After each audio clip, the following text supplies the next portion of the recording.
And joining us on What Now to discuss this, global affairs analyst Amuda Mosigbodi, who joins us from Ibadan, and Ibidolapo Ajayi, who joins us from Texas, US. Good to have you both. Thank you so much. Well, let me begin with you, Mr. Ibidolapo Ajayi. What has been said about how this could have happened, and also how is the Biden administration reacting to this? This situation is highly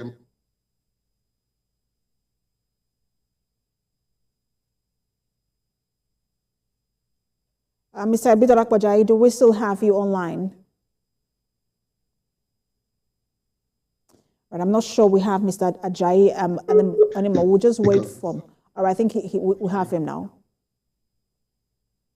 Can you hear me now? Yes, I can hear you. Please go ahead.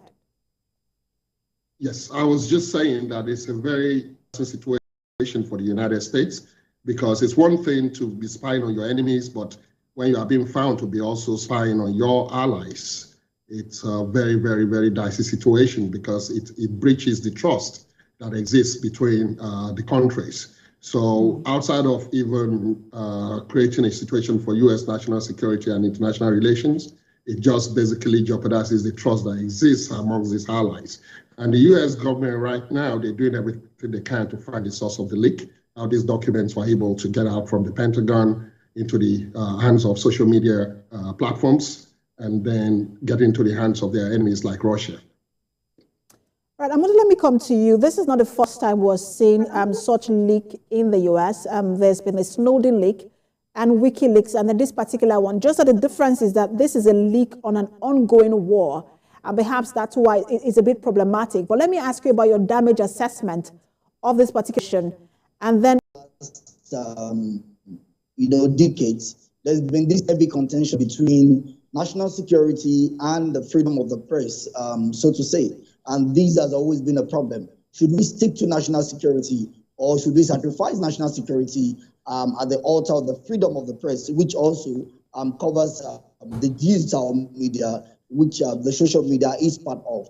And, like you rightly asked, the damage is just, and Mr. Ibidolapo also mentioned that, the damage is heavy on the part of the U.S. The allies would definitely have reasons to begin to cast their doubts on the relationship, diplomatic relations with the U.S., particularly in an ongoing war as this. Now, this leak has, linked a lot of countries. South Korea is involved, Ukraine is involved, and Ukraine, don't forget, is planning, a spring attack. And, if you look at all of this, one begins to wonder, why would this come out? Now, why would this come out? There are several reasons for this. The U.S. has been a country that has always, prided itself as a doyen of democracy globally, and freedom of the press is central in all of this. And definitely, some will always go over the board on this, feeling that, we can always get some things out. But then there is the place of information management, even in the freedom of the press. There's the place of sacred information that are not to be distilled to the public.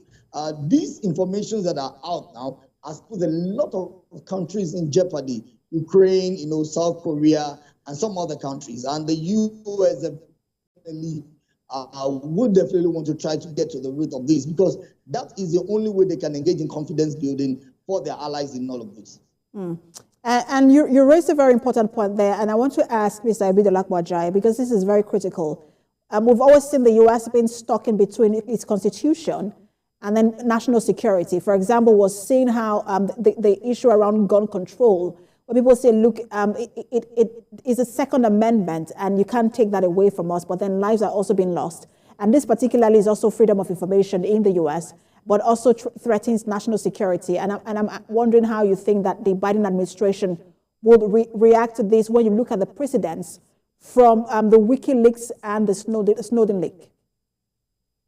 Yeah, it's very, very, very difficult, because it's a tough thing to balance, especially in this world of social media that we live in, where anybody can disseminate information through just the use of their phones, and some of this information that has been leaked has been reported to have been captured on cameras and just pushed out onto a platform like Discord. Now, the challenge is there appears to be somebody in the hierarchy of the Department of Defense that must have been involved, because the information that's out there is not something that a journalist will just, for example, will be privy to. So these are people that sit in the corridors of the Department of Defense and that have access to documents that only people that are supposed to say at the highest levels of the U.S. government and should be seeing it.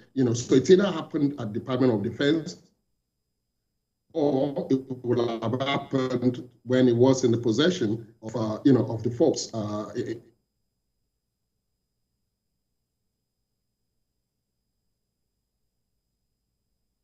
I think the network there, connection there between with Ibidolapo Ajayi seems to be quite shaky. But let me come to you. All right, I think we have Ibidolapo Ajayi. Please go ahead. So I was saying that that this is a situation whereby you could be looking at perhaps spies also at play within the U.S. government that are pushing this information out there. Because Russia, for example, are known to also have spies all over the world, especially the United States. So it could be a situation like that. But this, going to the question you asked about, balancing the freedom of information with, keeping sensitive documents, this would have happened, either within the corridors of the Department of Defense or probably when it was in the hands of the folks that are actually meant to say it, which would be, in the presidency. So they're going to have to do a thorough investigation of how this got out, and I'm sure they will find out who the mole is in the system. The United States government is known to deal very ruthlessly when they find such a situation. One would think that